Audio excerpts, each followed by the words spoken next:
And to be honest with you, still nobody knows who's left in Afghanistan. So we've got Senator Kevin Cramer of North Dakota, kind enough to come on.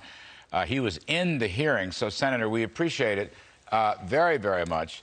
So as I'm reading this, I mean, you tell me, being in there, Milley and McKenzie basically say, we wanted 2,500 troops to remain. They gave that advice to the president. And the president, I don't know, he tells Stephanopoulos he never heard that advice. I mean, it's just kind of not a good story, sir.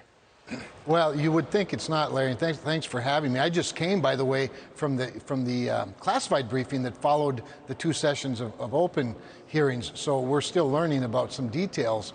But with regard to that number of 2,500 residual troops, that was consistent with what General Scotty Miller told the committee in a classified briefing a couple of weeks ago. So, you know, you've got now 3 4-star generals basically saying, no, it was not unanimous. Now, they quibble over certain dates. You know, on August 25th, they said it wouldn't be wise to stay beyond August 31st because of the troop risk analysis. Well, sure, 6 days before, you know, the date, I understand that. But this was not a 6-week or a 6-day decision. This was a multi-month, really last year decision.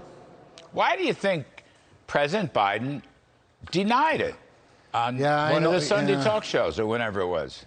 You know, Larry, it's hard to explain, except that whenever I'm asked about what's in his head, I have a hard time, you know, analyzing it. There's a couple things. One of the possibilities is that Joe Biden doesn't really know what's going on. I think that's a very, high possibility.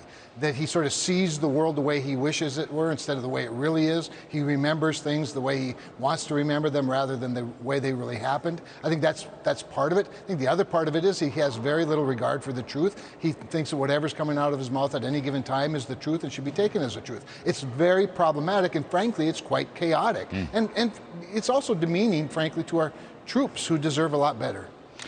Senator Cramer, also, I hear the generals had advised President Biden that al-Qaeda was a problem, a continuing, an ongoing problem.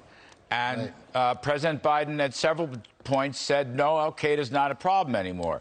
So they gave him more advice and he rejected the advice or didn't remember the advice or something. Yeah, so really interesting point, because you have a number of agencies, or at least a couple, obviously. On the one hand, you have the military. On the other hand, you have our intelligence agencies. They're not always on the exact same page. It's clear that ISIS-K is our main concern, even more so than the Taliban, at least the concern of the generals. When it comes to al-Qaeda, they're not quite as well reconstituted as they will be. I don't think there's any question. I thought General McKenzie made one very profound statement, and I called him on it in the second session. And that was, he said, there's great certainty that ISIS-K intends to attack the United States on our homeland. Now, I don't know about you, but that sends shudders. I mean, with certainty, they're convinced that ISIS-K intends to attack our homeland. Now, guess what? That's what prompted my follow-up question to him, and that was, okay, but remember that 20 years ago on September 11th, those terrorists came here with visas. And now, 20 years later, we have an immigration policy that expands every possible avenue for people legally and illegally to come into the country, not the least of which, of course, is at our open southern border. So, they don't have intercontinental ballistic missiles, they don't have a Navy, they don't have an Air Force. What they have is a lax immigration policy in the United States of America. So if they want to attack us, the only way for them to do it is to come here. And unfortunately, this president has made it really easy for people to come here.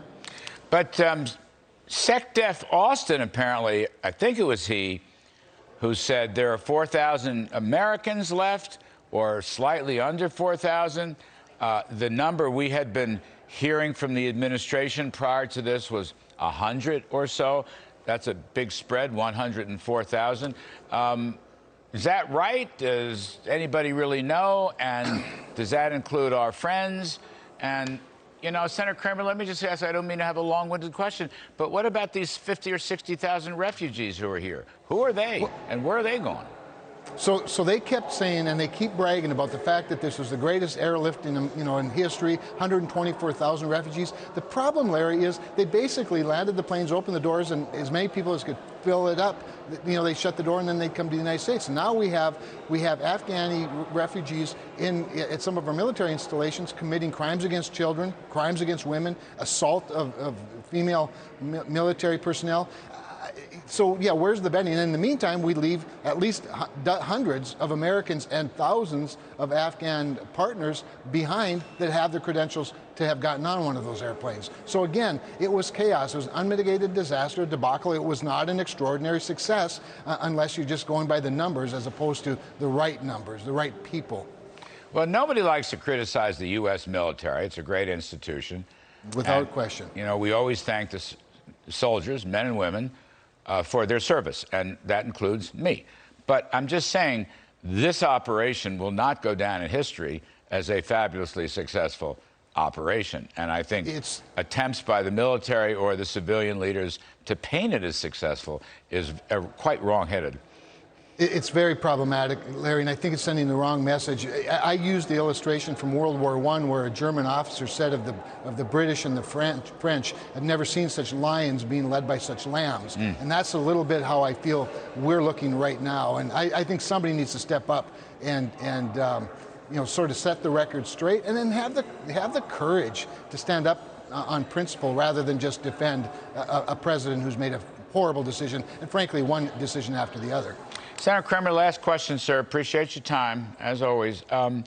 Apparently, General Milley said to the hearing today under oath that all the national security people, this was still the Trump administration, knew of these phone calls to the Chinese generals. One general, General Lee, I guess his name was, their top guy. Right. One a few days before the election, and then the second one was, I think, a day after January 6th or January 7th.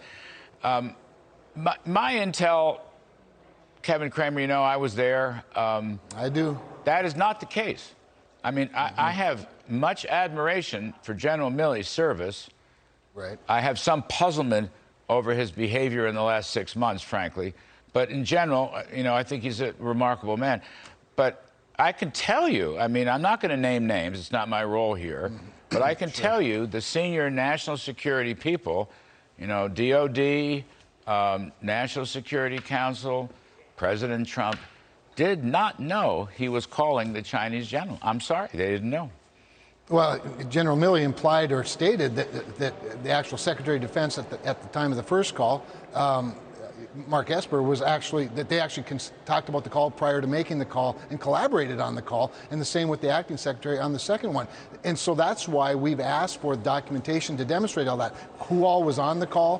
What about the readout? Because he said he provided a readout of the call that they ran by his advisors, all of that. But I think Senator Rick Scott asked the most pertinent question. Why in Sam Hill are you talking to Bob Woodward while he's writing this salacious book about the previous president while you're the sitting chairman of the Joint Chiefs of Staff? It makes zero sense, and it raises great concern about his judgment in talking to the media, especially a book writer. We're not talking about what's going on today or tomorrow or plans for protecting America. You're talking about the previous president and talking to him about a book, not just an article for tomorrow's Washington Post. The rumor mill, Senator, is that because of these unauthorized calls, if they were unauthorized. Chris Miller, who was the acting SecDef, has said publicly that he never consulted with Milley. And I can tell you some other national security officials who would give you the same view. I don't feel like putting them out there today, but I'm just saying, I know something about this. But let me ask you this. The rumor mill is saying that the Biden administration is going to throw Milley under the bus, force him to retire or fire him, and then they have some other people in mind for that position. You hear anything like that? I've not heard any of those rumors, but it wouldn't surprise me at all, Larry. Mark Milley's the obvious one to take the fall for them. He wasn't his pick in the first place. He was President Trump's pick, and it makes perfect sense. The only reason I believe that they haven't done it to this point with somebody is because to throw somebody under the bus would imply that they made a mistake instead of executing an extraordinary evacuation that was historical. So their problem is you can't brag about it on the one hand and then fire somebody for it on the other hand. So I think they've got themselves in a box. This is why it's best to be transparent and straight up from the very first day, and you wouldn't get yourself entangled in these rhetorical messes. That is a very important point you just made, sir. Very important. With your once in a while I hit one. Yeah. You know, with that, I was going to say your Midwest or Upper Midwest plain speaking logic. I think, Kevin Cramer, you just nailed it. Thank you, sir. That. I appreciate it. Thank you. See you soon. Always a pleasure.